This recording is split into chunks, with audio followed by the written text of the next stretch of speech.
The morning sky over New Kalen burned red with smoke and fire. Commander Hana pressed her back against the crumbling wall of what used to be the city's main defense tower. Her breathing was heavy and purple blood dripped from a cut on her forehead. Around her, the last soldiers of the Kethmari people prepared for what they all knew would be their final battle. "Commander, the eastern wall has fallen," Lieutenant Tabin called out as he ran toward her position. His armor was cracked in 3 places, and his left arm hung uselessly at his side. "The Vorthak war machines broke through 10 minutes ago. We have maybe 200 fighters left." Hana closed her eyes for a moment. 200. 3 days ago they had 5,000 defenders. A week before that, New Kalen housed nearly 2 million Kethmari civilians. Now the city was empty except for the dead and the dying. She looked down at the weapon in her hands. The plasma spear had belonged to her family for 12 generations. Her great-grandmother had carried it in the War of 3 Sons. Her mother had wielded it during the border conflicts 40 years ago. The weapon hummed with fading energy, its blue glow flickering like a dying star. "How long can our shields hold?" she asked Tabin. "Maybe an hour. The power cores are running on emergency reserves. After that..." He did not need to finish the sentence. Through the broken windows of the tower, Hana could see the Vorthak forces advancing like a dark tide across the city. Their insect-like bodies moved with mechanical precision.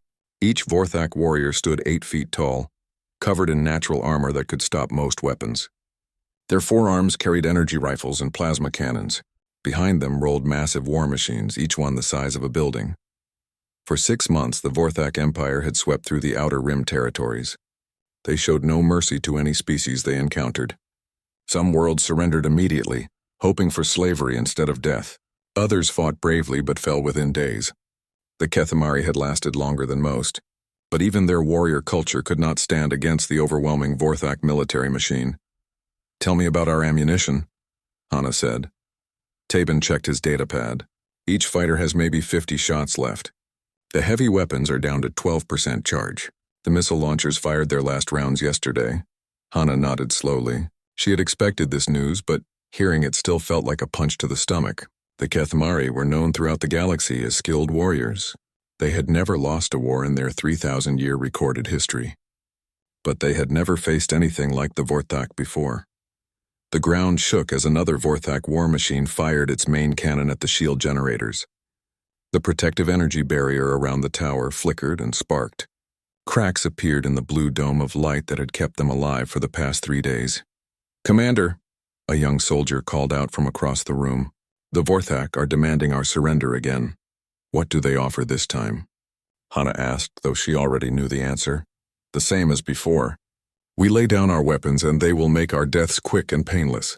Hana almost laughed. The Vorthak had made similar offers to every world they conquered. Those who surrendered were not given quick deaths. They were taken to slave camps where they worked until they collapsed. The lucky ones died from exhaustion. The unlucky ones became test subjects for Vorthak biological experiments. "Send them our answer," she told the communications officer. "The Kethmari do not surrender." Outside, the Vorthak war cry echoed across the city. It sounded like the screaming of metal being torn apart. The sound made every Kethmari soldier grip their weapons tighter. Hana stood up and activated the internal communication system. Her voice carried to every defender in the tower and the surrounding positions. "Warriors of Kethmar," she began. "Today we face our final battle. Our shields will fail soon. Our ammunition is almost gone. The enemy outnumbers us 50 to 1. She paused, looking at the faces of her soldiers. These were good people, brave people. They deserved better than this ending. "But we are Kethmari," she continued. "Our ancestors faced impossible odds before. They stood firm when others ran. They fought when others surrendered. Today we follow their example. We may die, but we will die as warriors. We will show the galaxy that some things are worth dying for." A cheer rose from the defenders. It was not loud, but it was fierce. These soldiers knew they would not see another sunset, but they would face death with honor. The shield generator made a grinding sound and began to smoke. The blue energy dome flickered once more and then disappeared completely. The tower and its defenders now stood naked before their enemies. "Here they come," Tabin said quietly. The Vorthak forces surged forward like a black wave. Their war machines opened fire, sending streams of plasma bolts toward the tower. The Kethmari fighters returned fire from the windows and broken walls. For a few minutes, the battle was fierce but even. Then the first Vorthak warriors reached the tower's base. They began climbing the walls like giant spiders, their claws finding purchase in the stone and metal. More enemies poured through the main entrance, overwhelming the defenders at the ground level. "Fall back to the upper levels," Hana ordered. "Make them fight for every floor." She charged down the stairs, her plasma spear crackling with energy. The first Vorthak warrior she met died with the spear point through its head. The second lost 2 arms before her backswing opened its throat. The third warrior managed to fire its weapon before she killed it. The plasma bolt burned through her shoulder armor and scorched the flesh beneath. Fighting on 3 levels at once, the Kethmari defenders were slowly pushed upward. They left bodies on every floor, but they took many Vorthak with them. Hana found herself on the tower's roof with only 20 soldiers left alive. The plasma spear in her hands was making strange sounds. Its energy core was overloading. She had pushed the ancient weapon too hard, demanded too much power from systems that were already failing. "Commander," Tabin gasped. He was bleeding from multiple wounds. "It has been an honor to serve with you." "The honor was mine," she replied. The last group of Vorthak warriors burst through the roof access door. Their leader, a massive creature with battle scars covering its carapace, pointed all 4 of its weapons at Hana. "Surrender now, and your death will be swift," it said in broken Kethmari. "I told you before," Hana said, raising her failing spear. "We do not surrender." She charged forward, pouring every bit of remaining power into her family's weapon. The spear blazed with brilliant light as she struck the Vorthak leader. The energy beam pierced its armor and burned through its chest. But the effort was too much for the ancient weapon.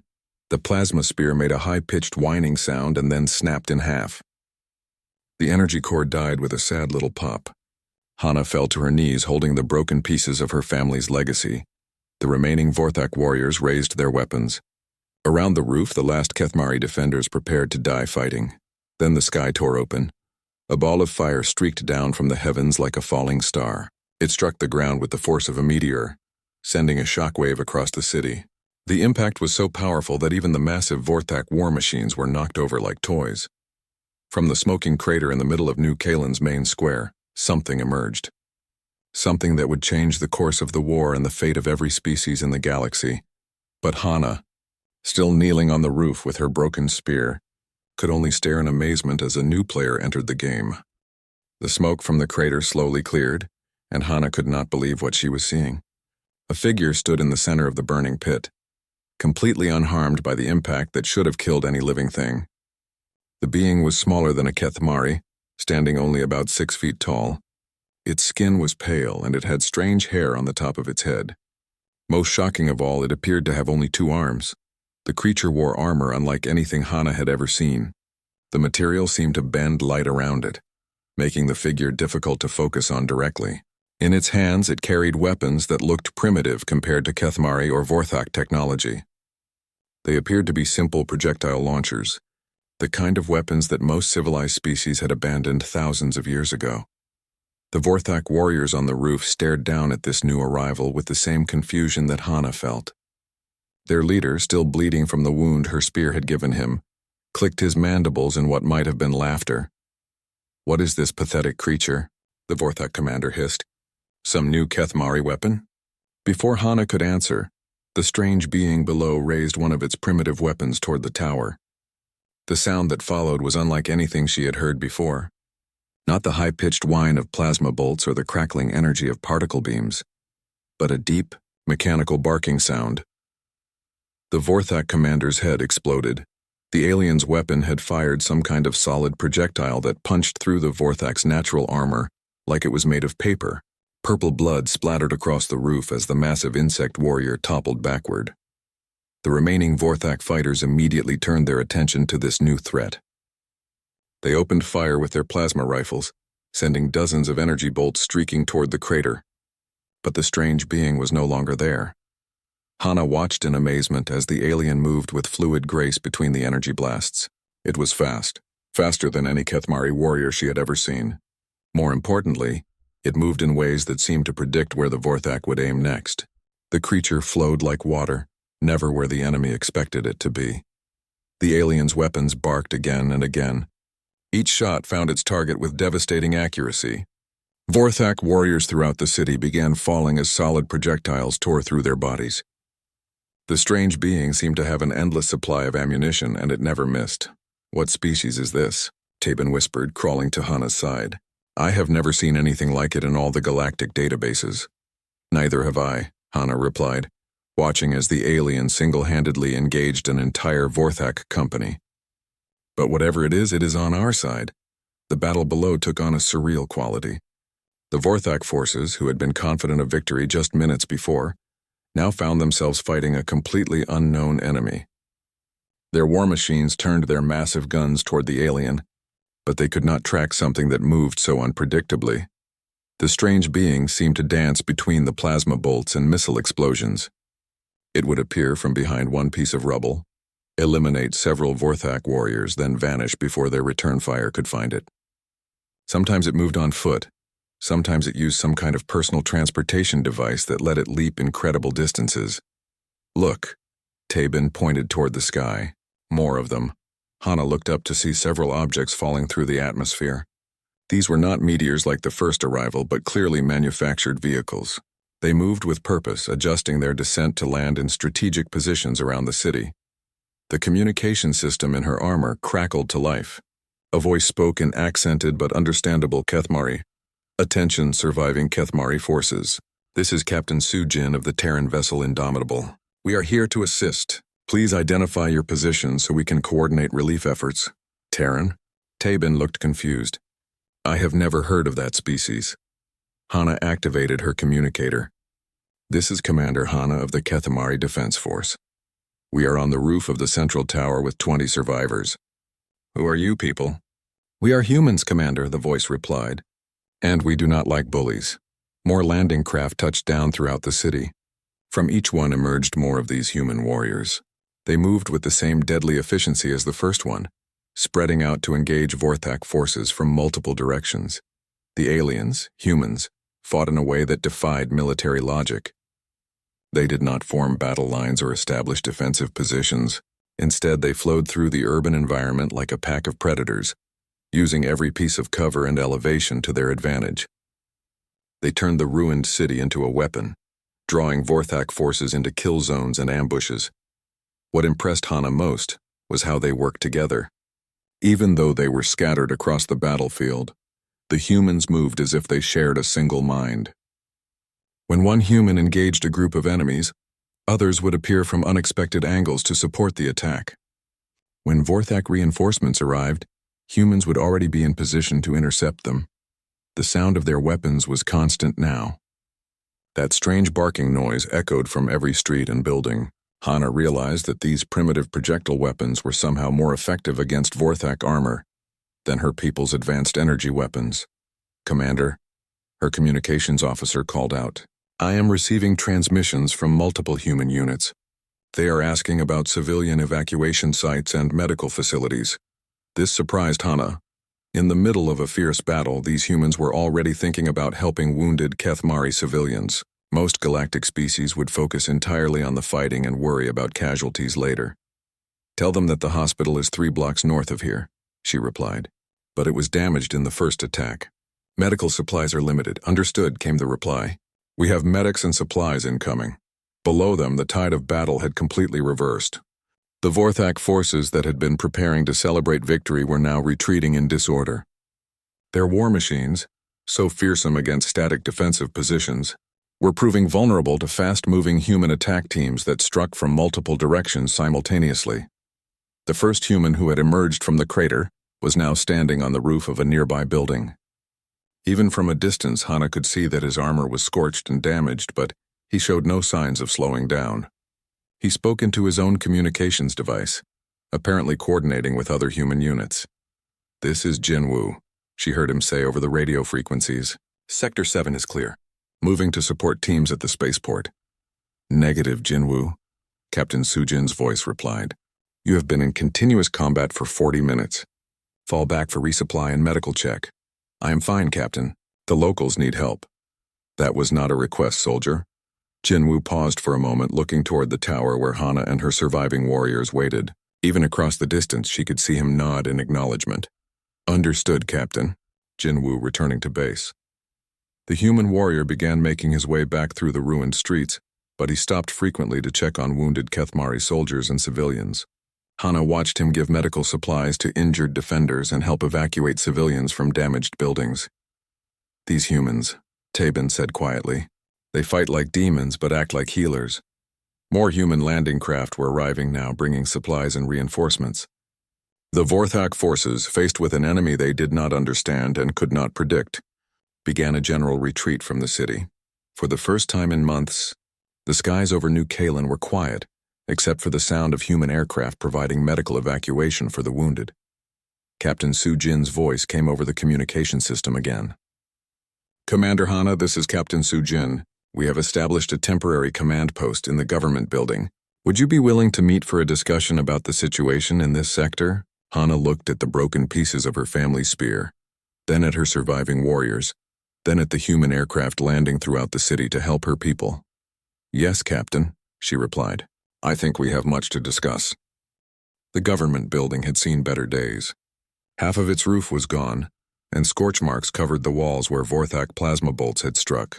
But the humans had somehow made it functional again. Their engineers worked with incredible speed, setting up power generators, communication equipment, and medical stations. Hana walked through the building with wonder. Human medics were treating Kethmari wounded with supplies and techniques she had never seen before. The aliens seemed to understand Kethmari physiology better than some Kethmari doctors did. Commander Hana, a voice called out in fluent Kethmari. She turned to see a human female approaching. This was clearly Captain Soo-jin, though she was smaller than Hana had expected. Like all humans, she stood only about 6 feet tall and appeared fragile compared to a Kethmari warrior. But her eyes held the same determination that Hana had seen in Jinwoo during the battle. Captain Soo-jin, Hana replied with a formal bow. I must thank you for saving my people. There is no need for thanks, Soo-jin said. We did what anyone should do when they see others in danger. This statement confused Hana. In her experience, most galactic species looked after their own interests first. The idea of risking lives to help strangers was almost unknown outside of her own warrior culture. Please sit. Soo-jin gestured to a table where 2 other humans waited. This is Dahai, our science officer, and Minho, our tactical specialist. Dahai was examining some kind of portable computer device. She looked young even by human standards, but her eyes showed deep intelligence. Minho appeared more like a soldier, with scars on his hands and arms that spoke of extensive combat experience. Before we begin, Soo-jin said, I must ask about your people's condition. How many Kethmari survived the Vorthak invasion? Hana felt her heart grow heavy. New Kalen had 2 million residents before the attack. We evacuated most civilians to the outer colonies, but approximately 300,000 remained to assist with the defense. Of those, she paused, the numbers too painful to speak easily. Of those, perhaps 5,000 survived. The Vorthak showed no mercy to civilians or wounded soldiers. Dahai looked up from her computer with sadness in her eyes. Commander, we monitored Vorthak communications during our approach. Similar attacks have occurred on 17 other worlds in this sector over the past 6 months. 17 worlds, Hana repeated. How many survivors were there on the other planets? Minho answered grimly. Very few. Most species surrendered quickly, hoping for better treatment. The Vorthak took them to slave camps. According to our intelligence, less than 10% of those captured are still alive. The weight of this information pressed down on Hana like a physical force. Millions of beings dead or enslaved, entire civilizations wiped out, all while the galactic community did nothing. Why did you come here? She asked. Your people are obviously powerful warriors, but this is not your war. What do you gain by fighting the Vorthak? Captain Soo-jin was quiet for a moment, as if considering how to explain something complicated. Commander, may I ask you about your history? Has your species ever faced extinction? Several times, Hana replied. We survived the Great Plague 800 years ago, when disease killed half our population. We endured the asteroid wars when our homeworld was bombarded from space. We rebuilt after the solar storm event damaged our technology, but we survived because we fought together and never gave up. Then you understand, Soo-jin said. Humans have also faced extinction many times. We almost destroyed ourselves with weapons, with pollution, with disease, and with war. We learned that survival requires more than individual strength. It requires protecting others even when they cannot protect themselves. Dahai leaned forward. Captain, show her the doctrine. Sujin activated a holographic display that appeared above the table. Text in multiple languages scrolled past, but Hana's translator converted it to readable Kethmari. This is the Terran doctrine of never again, Sujin explained. After our own near-extinction events, humanity made a promise. We will never stand by while other species face genocide. We will never allow what almost happened to us to happen to others. Hana read the text with growing amazement. It was not a military document or a trade agreement. It was a moral commitment, a promise that humanity would use its strength to protect the weak. This is why you came, she said. Not for territory or resources, but because you believe it is right. Yes, Minho replied.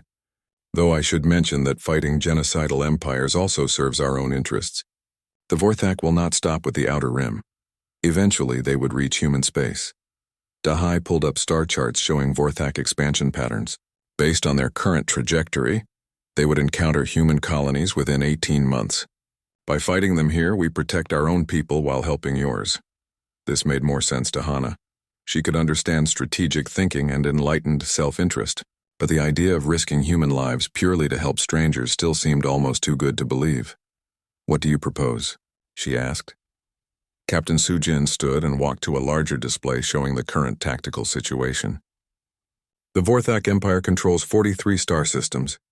Their military consists of approximately 800 capital ships and thousands of smaller vessels.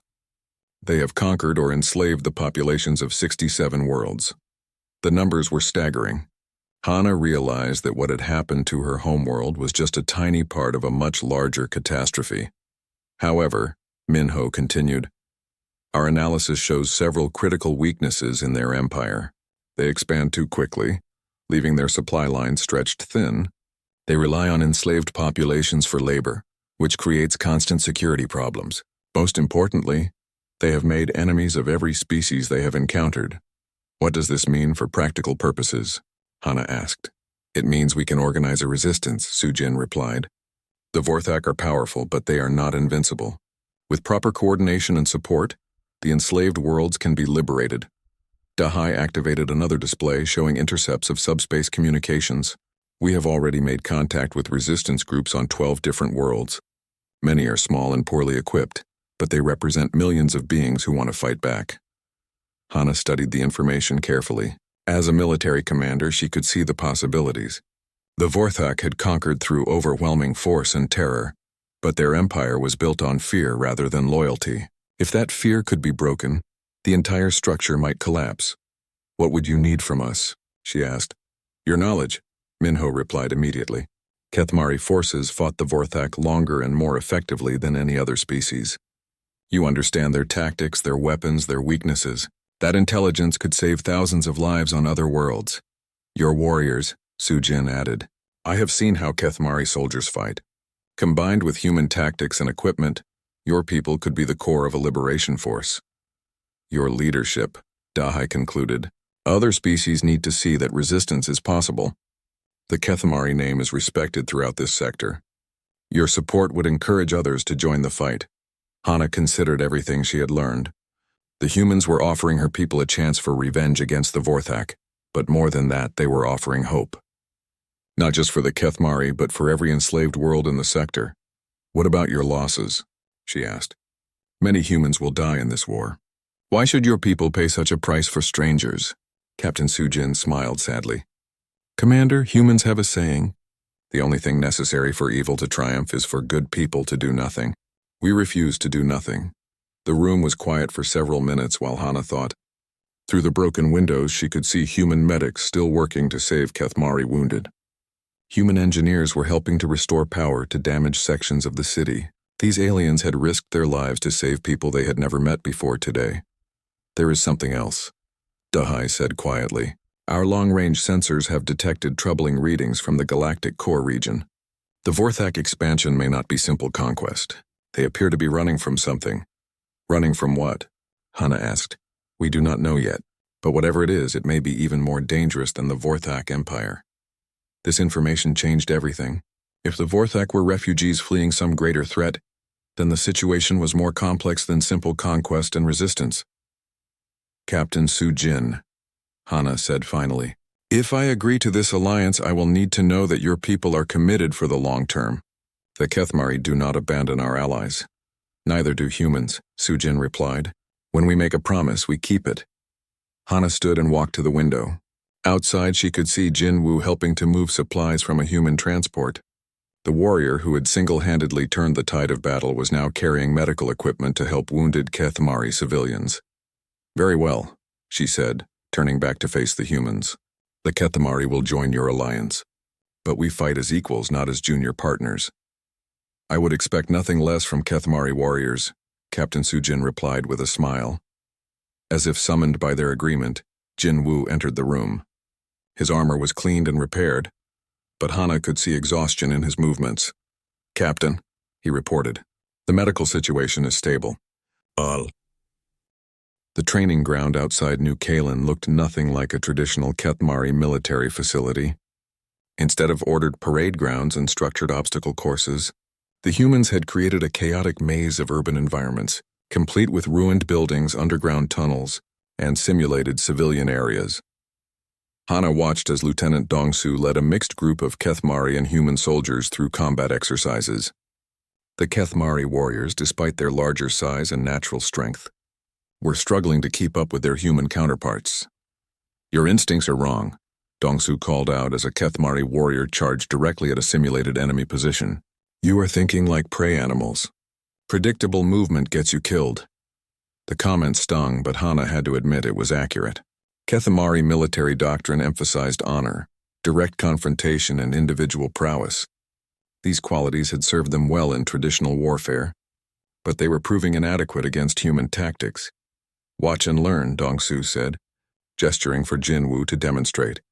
Jinwoo approached the same simulated enemy position, but instead of charging forward, he disappeared into the urban maze. For several minutes, nothing happened.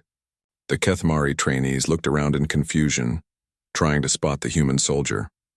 Then Jinwoo appeared behind the enemy position, having somehow worked his way through the underground tunnel system. He eliminated the simulated enemies before they even knew he was there. This is not honorable combat, protested Kyujin, one of Hana's veteran sergeants. Where is the courage in hiding and striking from shadows? Dead enemies cannot question your honor, Jinwoo replied calmly. And living soldiers can protect more civilians. This exchange highlighted the fundamental difference between human and Kethmari military philosophy. The Kethmari fought for glory and honor. Humans fought to win. Captain Sujin approached Hana's observation position. Your people are having difficulty adjusting to our methods. It goes against everything we have been taught, Hana admitted. For 3,000 years, Kethmari warriors have valued direct confrontation and personal courage above all else. Those are not bad qualities, Sujin replied. But they are not the only important ones. Let me show you something. She led Hana to another section of the training ground where engineer Bora was working with Kethmari technicians. They were modifying human weapons to work with Kethmari physiology and armor systems. Your technology was more advanced than ours in many ways, Bora explained as she showed Hana a modified rifle. Your energy weapons are more sophisticated, your armor provides better protection, and your vehicles are faster. But our weapons are simpler, more reliable, and easier to repair in field conditions. She handed the weapon to Hana. It felt strange compared to traditional Kethmari equipment, but the weight was comfortable and the balance was good. The Vorthak have thick natural armor that deflects most energy weapons, Bora continued. But kinetic projectiles punch right through. Sometimes the old ways are better than the new ways. Hana aimed at a target and fired. The projectile struck dead center, creating a hole that would have been fatal to any living target. More importantly, the weapon showed no signs of power drain or overheating. Our plasma rifles need to recharge after 50 shots, she said. How many times can this weapon fire? With proper maintenance, thousands of times, Bora replied. And if it breaks, most repairs can be done with basic tools in a few minutes. This practical approach impressed Hana more than she wanted to admit. Kethmari weapons were works of art, beautiful and sophisticated. Human weapons were tools, designed for a single purpose and optimized for efficiency. Your people think differently about war, she observed. We have had more practice, Captain Sujin said grimly. Humans spent thousands of years fighting each other before we learned to work together. Every mistake that can be made in warfare, we have made it. Every tragedy that can occur, we have experienced it. This gave us a different perspective. A commotion at the training ground drew their attention. Several Kethmari trainees were arguing with their human instructors about tactical doctrine. The disagreement was becoming heated. "I will handle this," Hana said, walking toward the group. "The human way is cowardly," Sergeant Kyujin was saying. "We are warriors, not assassins. We should face our enemies openly and defeat them with skill and courage." "Courage does not stop bullets," replied Dongsu. "And skill means nothing if you are dead." "Then you have no honor," Kyujin snapped. "I have something better than honor," Dongsu said quietly. "I have living soldiers." The argument might have escalated, but Hana stepped between them. "Sergeant Kyujin, you forget yourself," she said firmly. "These humans saved our lives and our world. You will treat them with respect.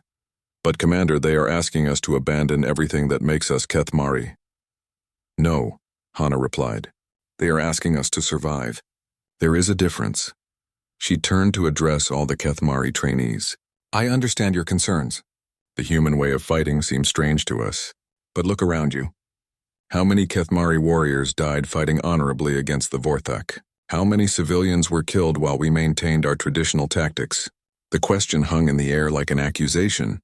Every soldier present had lost friends and family to the Vorthak invasion. "Honor is important," Hana continued. "But protecting innocent lives is more important. If we must adapt our methods to save our people, then that is what honorable warriors do." Sergeant Kyujin looked unconvinced, but he nodded respectfully and returned to training.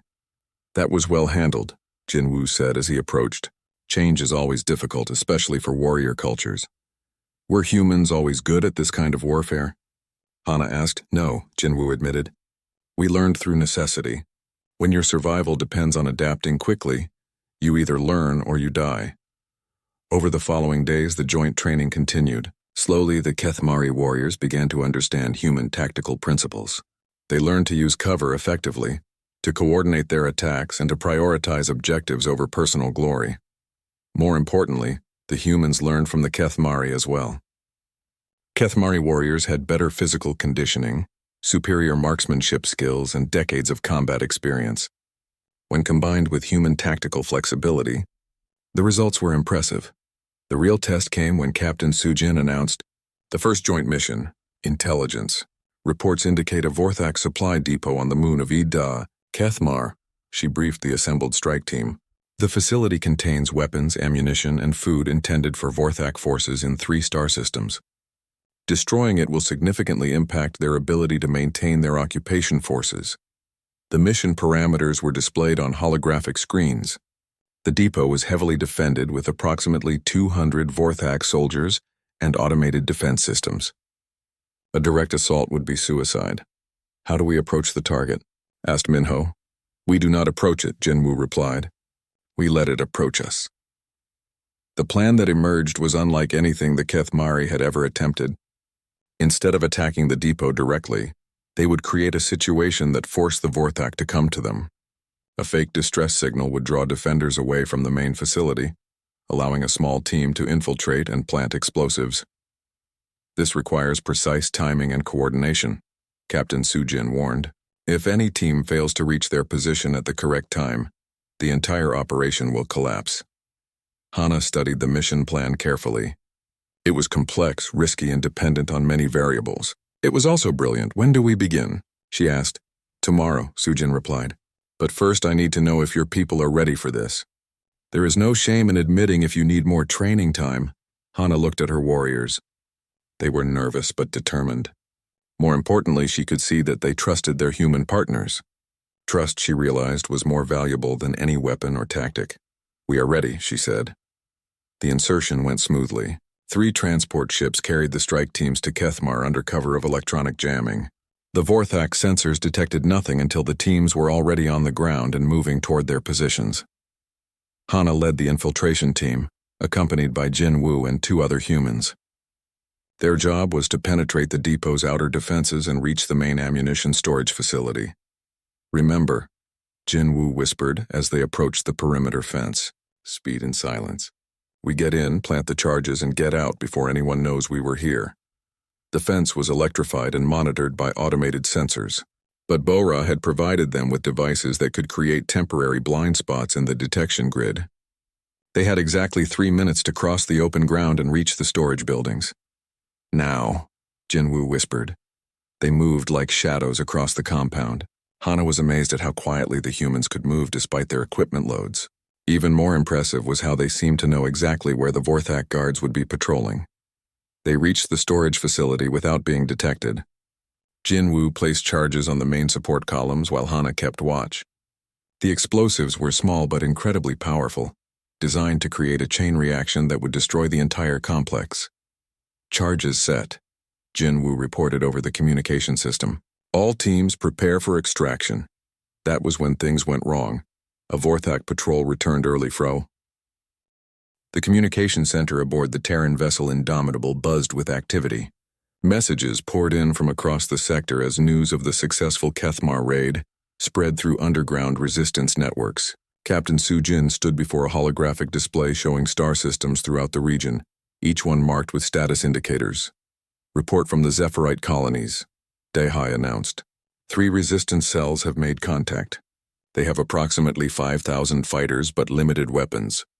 The Murkoth delegation from the Aquarius system is requesting immediate assistance, Minho added. Vorthak forces are preparing to harvest their ocean cities for slave labor. Hana watched the flood of communications with amazement. Before the humans arrived, each conquered species had fought alone, isolated and hopeless. Now for the first time there was coordination between different worlds and different peoples. How many species have joined the resistance? She asked. 17 confirmed, Captain Sujin replied. With more making contact every day. The Zephyrites bring advanced energy weapons. The Murkoth have stealth technology that could help our ships avoid Vorthak patrols. The Nexari offer computational support and hacking capabilities. And the Kethmari bring experienced warriors and tactical knowledge, Hana added with pride. Each species contributes what they do best, Sujin agreed. Together we are stronger than the sum of our parts. The bridge doors opened and Jinwoo entered, his face grim. Captain, we have a problem. Long-range sensors are detecting massive Vorthak fleet movements. They are consolidating their forces. The holographic display shifted to show enemy ship positions. Red markers indicated Vorthak vessels throughout the sector, and they were all moving toward a central location. Where are they gathering? Hana asked. The Harvest Prime system, Minho replied. It is an agricultural world with a population of 12 million civilians from 6 different species. The implications were clear to everyone in the room. The Vorthak were preparing to make an example of Harvest Prime. They would destroy the world completely to show other resistance movements what happened to those who opposed the Empire. How long do we have? Captain Sujin asked. Based on their current speed, the Vorthak fleet will reach Harvest Prime in 18 hours. Dahai calculated. They are bringing everything. Over 300 capital ships plus support vessels. Hana felt her heart sink. The combined resistance fleet had maybe 50 ships, most of them small and lightly armed. Against 300 Vorthak capital ships, they would be annihilated in minutes. We cannot match their firepower, she said.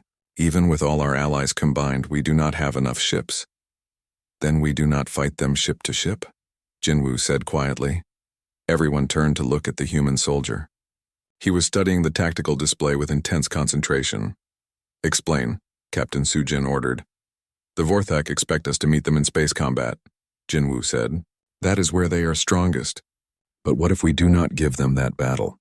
You are suggesting we abandon Harvest Prime? Hana asked, shocked. No. I am suggesting we take the battle to them before they can use their advantage. Jinwoo activated the display controls, zooming in on the Vorthak fleet formation. Look at their positioning. All their capital ships are grouped together for maximum firepower. But that also makes them a single target. A target for what? Minho asked. We do not have weapons powerful enough to damage their fleet concentration. We do not need weapons, Jinwoo replied. We need to get close enough to board their command ships. The suggestion was so audacious that everyone in the room fell silent. Board Vorthak capital ships while they were surrounded by hundreds of other enemy vessels? It was suicide. It has never been attempted before, Dahai said slowly. No one has ever tried to board a Vorthak command ship during active combat. Because it is impossible, Hana pointed out. Difficult, Jinwoo corrected. Not impossible. We proved at Kethmar that combining human tactics with alien technologies creates unexpected advantages. The Murkoth stealth systems could get us close. Zephyrid energy weapons could punch through their hull armor. Kethamari warriors could fight effectively in close quarters. Captain Su Jin was quiet for several minutes, considering the proposal. Even if we could board their ships, how would that help? We would be vastly outnumbered. Because the Vorthak command structure is highly centralized, Minho realized. If we could capture or destroy their fleet commanders, the rest of their forces would be paralyzed. It is still incredibly risky, Hana said. Most of the boarding parties would not survive. Most of the civilians on Harvest Prime will not survive if we do nothing, Jinwoo replied. The truth of that statement settled over the room like a heavy blanket. Through the viewports, they could see the lights of other resistance ships in their small fleet. Each one carried beings who had lost their homeworlds to Vorthak aggression. Each one represented species that refused to surrender despite hopeless odds. How would it work? Captain Su Jin asked finally. Jinwoo moved to the tactical display and began outlining his plan. We use the Murkoth stealth technology to hide our approach. Small teams board multiple Vorthak command ships simultaneously, while their commanders are fighting for control of their own vessels. The main resistance fleet attacks from unexpected angles. The Zephyrites could provide covering fire to keep other Vorthak ships from intervening. Dehai added, warming to the concept. And the Nexari could hack into Vorthak communication systems to create confusion and prevent coordination. Minho contributed. Hana studied the plan from every angle she could think of. It was complex, dangerous, and dependent on precise timing. It also required perfect cooperation between species that had never worked together before, but it might actually work. How many boarding teams would we need? She asked. At least 12, Jinwoo replied. Each team would target a different command ship. We would need the attacks to be simultaneous to prevent the Vorthak from adapting. That means at least 60 soldiers per team, probably more, Hana calculated. 700 fighters minimum, all volunteers for what is essentially a suicide mission. I will lead one of the teams, Jinwoo said immediately. As will I, Hana added. And I, came a voice from the bridge entrance. They turned to see Sergeant Q Jin, who had apparently been listening from the doorway. The Kethmari do not abandon our allies. Word of the proposed mission spread quickly through the resistance fleet.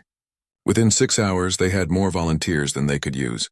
Kethmari warriors, human soldiers, Zephyrit crystal singers, Murkoth depth fighters, and Nexari cyber specialists all stepped forward to join the boarding parties.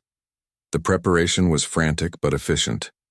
Each species contributed their specialized equipment and knowledge. The Murkoth provided personal stealth devices that could hide small groups from Vorthak sensors. The Zephyrites modified their energy weapons for close-quarters combat. The Nexari programmed hacking tools that could disrupt Vorthak computer systems. Remember, Captain Su Jin addressed the assembled strike teams. The success of this mission depends on timing and coordination. Each team must reach their target simultaneously. If even one group is detected early, the entire operation will fail. Hana looked around at the faces of her fellow commanders. Jinwoo appeared calm and focused, as always. Q Jin had the determined expression of a warrior preparing for his final battle. The alien commanders showed their own species' equivalents of resolve and courage. What are our chances of success? Asked Veltar, the Zephyrite team leader. Unknown, Captain Su Jin replied honestly. This has never been attempted before. But the alternative is watching Harvest Prime burn while we do nothing. The boarding craft launched 18 hours later, just as the Vorthak fleet entered the Harvest Prime system. Each small vessel carried a mixed team of resistance fighters equipped with the best weapons and equipment their alliance could provide. Hana's team included Jinwoo, Kyujin, 2 other Kethmari warriors, 3 human soldiers, a Zephyrite energy specialist, and a Nexari hacker. They rode in a modified Murkoth stealth ship that bent light and sensor waves around itself. Through the transparent hull, they could see the massive Vorthak fleet spread across space like a dark cloud. Each enemy ship was larger than anything in the resistance fleet, bristling with weapons and armor. The sight would have been terrifying if they had not already committed themselves to this course of action. Target acquired, announced Suho, their Murkoth pilot. Vorthak command vessel Destroyer's Edge. Estimated crew complement 4,000. 4,000 against 9 of us. Kyujin muttered. I like those odds. Overconfidence will get you killed, Jinwoo warned, but he was smiling slightly. Approaching target hull, Suho reported. Deploying boarding tunnel. The stealth ship extended a flexible connection to the Vorthak vessel's hull. Cutting charges burned through the alien armor plating, creating an entry point into the enemy ship. All teams report ready, came Captain Sujin's voice over their communication system. Team 7 ready, Hana replied. Begin Operation Rolling Thunder, Sujin ordered. May fortune favor the bold. They poured through the breach into the Vorthak ship like water flowing downhill. The interior was designed for insectoid physiology, with corridors that were too narrow and ceilings that were too low. The captured Vorthak command ship shuddered as the resistance fleet prepared to withdraw from Harvest Prime. Through the bridge viewports, Hana could see the approaching enemy reinforcements growing larger by the minute. The new Vorthak fleet was massive, unlike anything they had encountered before. Something is wrong, Dahai announced from her position at the captured ship's sensor station. These reinforcement vessels are not following standard Vorthak fleet organization. Captain Sujin's voice crackled over the communication system from the Indomitable. Explain. The new ships are older designs, heavily modified. Many show battle damage that was repaired quickly rather than properly. This looks less like reinforcements and more like refugees. Jinwoo frowned as he studied the sensor readings. Refugees running from what? The answer came from an unexpected source. The captured Vorthak bridge crew, who had been silent since their defeat, suddenly began making agitated clicking sounds. One of them, apparently a senior officer, spoke in broken galactic standard. You do not understand, the Vorthak said. We did not come to this sector for conquest. We came to escape. Escape from what? Hana demanded. The purifiers, the alien replied. Ancient machines from the galaxy's core. They wake from long sleep. They kill all organic life. A chill ran through the bridge crew. Dahai pulled up long-range sensor data that they had been collecting for months. The readings from the galactic core, she said slowly. The energy signatures we could not identify. If these purifiers are ancient automated systems designed to eliminate organic life, then defeating the Vorthak will not end the threat. Captain Sujin finished grimly. The implications were staggering. The Vorthak Empire was not just an aggressive military force.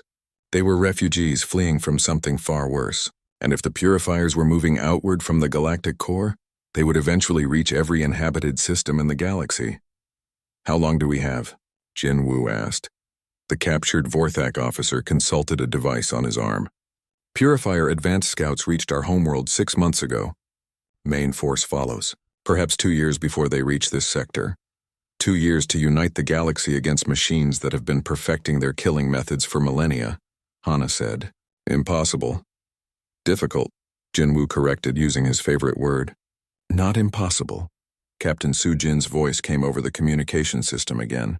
All ships prepare for immediate withdrawal. We have new intelligence that changes everything. The resistance fleet escaped just as the Vorthak reinforcements arrived. But instead of pursuing them, the enemy ships took defensive positions around Harvest Prime. They were not preparing for conquest. They were preparing for protection. 3 days later, an unprecedented meeting took place aboard a neutral space station in the DMZ between Vorthak and Resistance territory. For the first time in the war, commanders from both sides sat at the same table. Hana found herself facing Overlord Vex Thul, the Vorthak Supreme Commander, who had ordered the destruction of her homeworld. Her hand instinctively moved toward her weapon, but Jinwoo placed a restraining hand on her arm. Remember why we are here, he said quietly. Captain Sujin began the discussion. Overlord Vexthul, our intelligence indicates that your empire is fleeing from automated systems called purifiers. We need to know everything about this threat. The massive Vorthak leader was silent for several minutes. When he spoke, his voice carried the weight of terrible knowledge. The purifiers were created by the architects 10 million years ago, he said. They were designed to eliminate organic life that became too numerous or too advanced. For millions of years, they slept in the galactic core. Then something woke them. What woke them? Dahai asked. We do not know. Perhaps it was natural stellar phenomena. Perhaps it was the expansion of organic civilization. Perhaps they were simply programmed to activate after a certain time period. Vexthul activated a holographic display showing the galactic core region. Red markers indicated purifier positions advancing outward like a spreading infection. They do not negotiate. They do not show mercy. They exist only to eliminate organic life and return the galaxy to a sterile state. Every world they reach becomes dead within days. How do they kill so efficiently? Minho asked. Nanomachine plagues that consume organic matter. Orbital bombardment with weapons that crack planetary cores. Automated factories that convert organic worlds into new purifier production facilities. They are perfectly efficient killers. The room fell silent as the enormity of the threat became clear. The purifiers were not just another enemy to fight. They were an extinction event on a galactic scale. Why did you not warn other species about this threat? Hana asked angrily. Why did you attack us instead of asking for help? Because organics do not cooperate, Vexthul replied. In our experience, species think only of themselves. We believed our only chance was to conquer enough territory and resources to build a defense that could stop the purifiers. You were wrong, Captain Sujin said firmly. Organics can cooperate when they face extinction. Humans have proven this. The Resistance Alliance has proven this. Perhaps, the Vorthak commander admitted, but it may be too late. The purifiers have had 2 years to build their forces while we have been fighting each other. Jinwu leaned forward. Show us their current positions and capabilities. The holographic display expanded to show the entire galaxy. The purifier advance was slower than Hana had expected, but it was methodical and unstoppable. Every system they entered was completely sterilized within months. Their main weakness is time, Vexithal explained. The purifiers move slowly because they convert each conquered system into a production center before advancing. But this also means their forces grow stronger with every world they take. Then we hit them before they get stronger, Jinwu said simply. Impossible, Vexthul replied. Their core systems are protected by defenses built over millions of years. No organic fleet could penetrate them. What about a combined fleet? Captain Sujin asked. Vorthak ships, resistance vessels, and every other species in the galaxy working together? Even combined organic technology is inferior to purifier systems. They have had 10 million years to perfect their designs. Hana studied the display showing purifier positions. What if we do not attack their main forces? What if we target their control systems? Explain, Vexthul said. Every automated system needs central coordination, she continued. If the purifiers are machines, they must have a command network. Destroy the network, and the individual units become less effective. Dahai was nodding excitedly. The architect homeworld. If the purifiers were created there, their primary control systems might still be located there. The architect homeworld is in the deepest part of the galactic core, Vexthul pointed out. It is surrounded by purifier defenses and automated weapons that have been building for millions of years. Then we need something that can get through those defenses, Jinwu said. Something small and fast enough to avoid their weapons. We have the technology for that, announced Suho, the Murkoth pilot who had led many of their stealth missions. Combined Murkoth stealth systems with Zephyrite energy shields and human tactical coordination could penetrate their outer defenses. But not their inner defenses, Vexthul insisted. And even if you reach the control center, how would you destroy systems built by beings far more advanced than any current species? The answer came from an unexpected source. Q Jin, who had been quietly listening to the discussion, suddenly spoke up. We do not destroy their technology. We give it new programming. Everyone turned to look at the Kethmari sergeant. Explain, Captain Sujin ordered. The Nixari are the best computer specialists in the galaxy. If they could access the purifier control systems, they might be able to reprogram the machines instead of destroying them. Reprogram them to do what? Hana asked. To protect organic life instead of destroying it, Kyujin replied. Turn the galaxy's greatest threat into its greatest defense. The audacity of the plan was breathtaking. Instead of trying to destroy the purifiers, they would attempt to convert them into guardians of organic civilization. It is impossible, Vexthul said again. Difficult, Jinwu corrected with a slight smile. Not impossible. The next 6 months saw the most intensive cooperation in galactic history. Every major species contributed resources, technology, and personnel to the mission. The Vorthak provided heavy ships and military expertise. The Resistance Alliance contributed specialized technologies and tactical knowledge. Even species that had remained neutral in the war joined the effort when they learned about the purifier threat. The assault force that finally departed for the Galactic Core included representatives from 43 different species. At its center was a new class of ship that combined the best technology from every contributing civilization. Hana stood on the bridge of the lead vessel, looking out at the largest fleet ever assembled by organic beings. Beside her, Jinwoo checked his equipment one final time. "Are you ready for this?" she asked. "No," he replied honestly, "but that has never stopped us before." The journey to the Galactic Core took 3 weeks. As they traveled deeper into Purifier territory, they encountered increasingly sophisticated defenses. Automated patrol ships attacked without warning, weapons platforms hidden in as